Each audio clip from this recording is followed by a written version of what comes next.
So welcome back. Now I'm delighted I've got Annette Hicks with me now, with the most wonderful Australian accents. Obviously you're from across the ditch. Yes, I am. I'm embarrassed I missed your talk this morning, which is good and bad.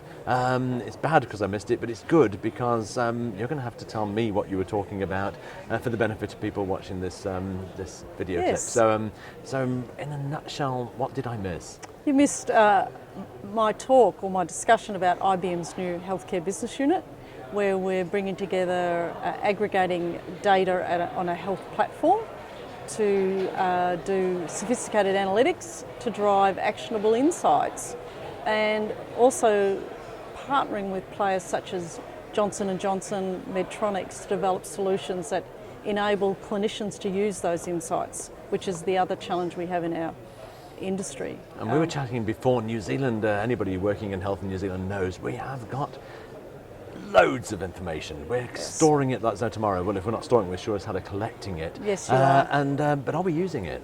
No, in fact, you are using it in patches or sort of certain organisations, but one of the things that we can see from an IBM point of view is that you have terrific, what we call longitudinal data about patients. If you aggregated it, you'd then be able to use it to drive those insights for the health system, as well as your social system as well, because that was the other thing I talked about, is health determinants are not merely your clinical information, it's your social information as well. So I think many of us who are collecting this data would love to see it used. So where to from here? What's going to happen say over the next 1 or 2 years with your input? So we're actually already working with a couple of district health boards, but we're also talking to the Ministry of Health, because we already have the National Health Identifier as one of the solutions that IBM's put in, and that would help us aggregate the longitudinal data. We're also doing the National Infrastructure Program, which is a cloud platform. And one of the things that we've been suggesting is this is an opportunity for New Zealand to aggregate their data on a platform and then make it available to New Zealanders, to health organisations, to entrepreneurs. Something that Graham Osborne said, we need people to actually use that data, use those smart people in universities.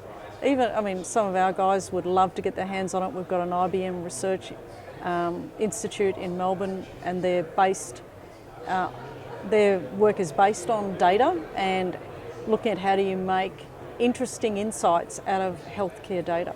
So is this new technology just for New Zealand, or is it new technology globally? No, globally. In fact, one of the things that's driving this is there's a big trends in the ICT industry, where we're putting together the capability, and especially the analytics capability, especially with the sophisticated analytics, machine learning, cognitive computing. All of this actually is coming together to enable us to then harness that, to use it across the data we already have, which I think has been suggested we already have enough data, and we're probably creating more through social media, Facebook, lots of devices in our environment. We just aren't capturing. So is it in use at the moment? You say there's yes, some of it's in some of the country. In the US, we're actually building the platform at the moment, and we've got a couple of companies that are actually we've purchased who are actually working in that field. And are there any surprises emerging from using this tool? Well, we've actually found that it's interesting, particularly in the machine learning and the cognitive computing, how much you can actually aggregate data and make it available to clinicians at the point of service delivery. So if they're talking to a patient, it can be very individualised. So we have the ability now to build plans using printed, which is text-based material, as well as data out of structured and unstructured databases to deliver and I presume this is on a grown-up ministry level, so your average consumer and provider won't be looking at a huge cost thinking, go away, we can't afford it. But interesting enough, it can be done at the ministry level, but the one thing that cloud offers and mobility offers, that it can actually be cascaded down to the citizen level, but there's a lot of work to be done before it actually goes and becomes something that a citizen would actually consult. Well, good luck, I'm sold on it. Have you any idea what the timeline is on this? I'm hoping only 2 or 3 years, yes. Because you've already got, in New Zealand, we've already got the building blocks. Yes. The Health IT Board has done a really good job in pulling together what some people would have questioned, what is their intent, but they were building the base or the foundation.